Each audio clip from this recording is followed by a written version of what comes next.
One of the individuals on that stage last night in New Hampshire is a very decent person coming out of nowhere on this presidential field, who has an illustrious background, including talk radio. Herman Cain, how are you, my friend? Mr. Levin, I am magnificent. Thank you for having me on. I'm going to tell you something. Yeah. You bring a lot of class to this process. Just let me tell you why. Thank you. You're very articulate. You're very thoughtful. You can tell you have a businessman's mind. When they ask you a question, you seem to go down a number of, okay, let me think this through analytically. Right. You're not knee-jerk. You're definitely solidly conservative. It's just whether people support you, it's a pleasure to watch you. Am I allowed to say that? Well, you are allowed to say that, yes. And, thank you, Mark. I do appreciate that. And, I think that what you just described is why I have started to move up in the polls, which are just a barometer. I've started to move up in the polls once they start including me. For weeks and months, they didn't even put my name on there because the establishment didn't think that I was serious or that I would get any traction. But I appreciate those comments because that's what people are telling me as I speak at town hall meetings and rallies and things of that nature. Now, you have been involved in the Tea Party movement. You have gone to rallies. Let me ask you a question. Mm-hmm.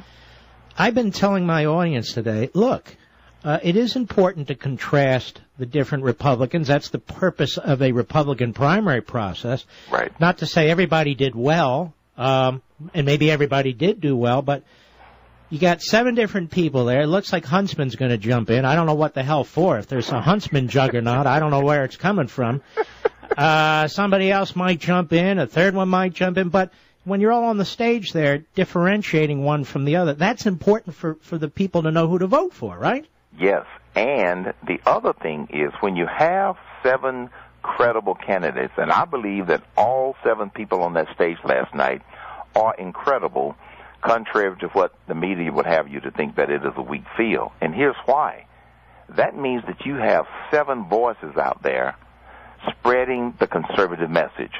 Because if you listened and watch in detail outside of what I call the soundbite derby, which is what that was last night, yes, we are not that far apart. We may be different in terms of style. We may be different in terms of what our personal priorities might be if we were to become president. But the fact of the matter is, all 7 carry a very strong conservative message. And let me test this. Happy to be a part of it. Let me test this. Okay. Romney Care. If you had been governor, would you ever put that in place? No, for one simple reason. Government should not be in the business of trying to control health care at the state level nor the federal level. Let me test it on this basis. Do you still support subsidizing, not you still, but the country, subsidizing ethanol? No, I do not. I think we need to phase ethanol out. At the same time, find additional distribution for the corn products that we are burning to try to create fuel. That's not working on the right problem, Mark. And this is why I believe we need to work on the right problem, and there will be no need for ethanol subsidies. And what about man-made global warming? Do you think something should, quote-unquote, be done about that? Man-made global warming is poppycock. I hope I can say that on your show. You know you can. In other words, go for it. I don't believe in it. Look, if people look at the real data, the climate has varied ever since we have known that the planet was here. And we know that those scientists who tried to concoct the science to say that we had a hockey stick global warming and they were busted because they manipulated the data. No. Man-made global warming is not a crisis. When I was growing up, Herman, we called that weather. But anyway, let me ask you this. Hey, that's kind of like, I was in a meeting this morning, and you know how the president is now talking about he's going to create a jobs program? Yeah. Because he's got this photo op commission together to talk about jobs. Now, he's been talking about jobs ever since he took office, but he really hasn't done anything. So now they want to talk about his jobs training program. Let me tell you what the Cain jobs training program is, Mark. School. Go to school. Go to school. Yeah, what's he going to... Shouldn't he be in a jobs training program? Because he obviously doesn't know how to create jobs. I mean, what's this? He should be in a jobs training program, but unfortunately, there isn't one for president. And president, I don't think, is the position that we should use for on-the-job training, okay? Too much is at stake. He hasn't led anything. He hasn't managed anything. He hasn't turned around anything. He hasn't fixed anything as a CEO and executive. Mark, this is why I'm in this race. I have done all of those things in the private sector. And when people say, well, how do those private sector business skills apply? They do apply. Most successful business people know how to solve a problem, but it starts with identifying the problem. Unfortunately, with all due respect, this president has created more problems than he has solved since he has been in office. You know, I think about the enormous mess that the next president, assuming it's one of our guys, maybe you, a conservative, and the enormous task ahead and how he keeps complicating and making it more and more difficult. What do you think drives this, man? Is it his ideology? Is it a lack of information? Is it everything? But because he seems to do exactly the opposite of what you're supposed to do. I think it's mostly his ideology. And his ideology, based upon his actions in the first 2.5 years of his administration, his ideology is clearly government has the answers. More government, more taxes. That is clearly his ideology. More government control. Look what the NLRB is trying to do to Boeing down in South Carolina. It is an attack on the free market system.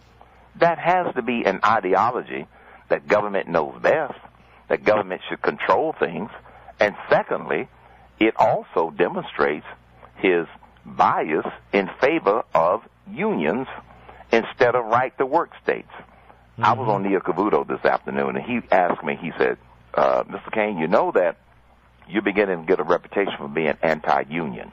I said, oh, really? If supporting right-to-work states is anti-union, then I'm anti-union. Mm-hmm. If thinking that a business has the right to decide where they want to build a new facility, then I'm anti-union. If speaking on behalf of the 88% of the workers in this country, instead of the 12% union workers in this country, considers me anti-union, then you know what, Mark? Call me anti-union. I am pro-America, pro-free market, pro-free enterprise. Well, let me ask you this. Have you destroyed 10% of the union jobs in this country? No, I have not. Well, Obama has, so is he pro-union? Right. He's destroyed 10% while he's created another 20%. In the government. Exactly, in the government. So on the one hand, he's destroyed 10%, but then he's created 20% because the private sector has not had significant job increases. They report these numbers every week and every month, as you know, but you know that they are misleading because it doesn't take into all of the factors. You know, Herman Cain, one of the things that annoyed me watching this debate is the moderator seems like a decent guy, wouldn't let people speak. In other words, you don't want him droning on. I get that. There's 7 folks up there, but people were actually trying to make, thoughtful comments, and he kept making this noise like, Did you hear that up there? Yeah.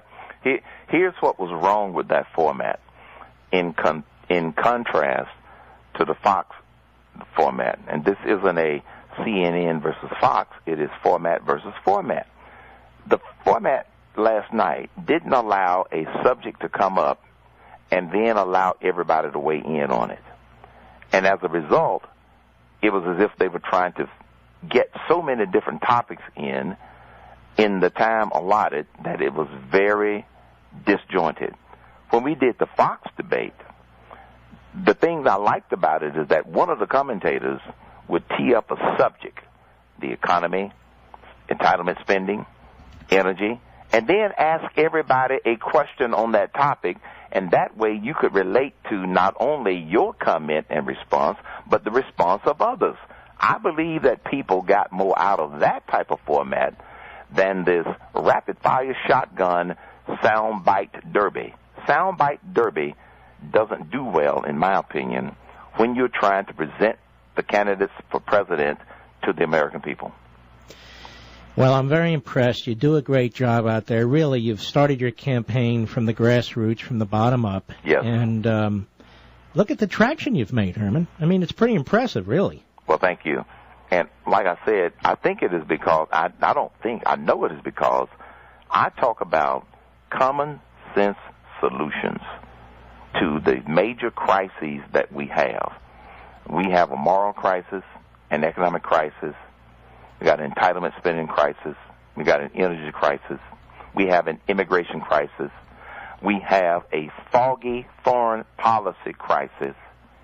And most of all, we have a deficiency of leadership crisis. Mm-hmm. And when I present that to people at town hall meetings and rallies, Mark, and I ask the question, does anybody disagree with me? No hands go up. You know why? We are in a multiple crisis time in our history, which means we must have different leadership coming out of the White House. All right, my friend. What's your website again? HermanCain.com. HermanCain.com. The way you remember it, Herman Cain, like in the Bible, but I didn't kill anybody. No, okay, good. Well, then you're qualified to run. Well, just don't be tweeting or whatever the hell that is. Hey, Mark, thanks. Yes, I sir. appreciate the opportunity, man. God bless you, Herman. Herman Cain, you take care and be safe out there.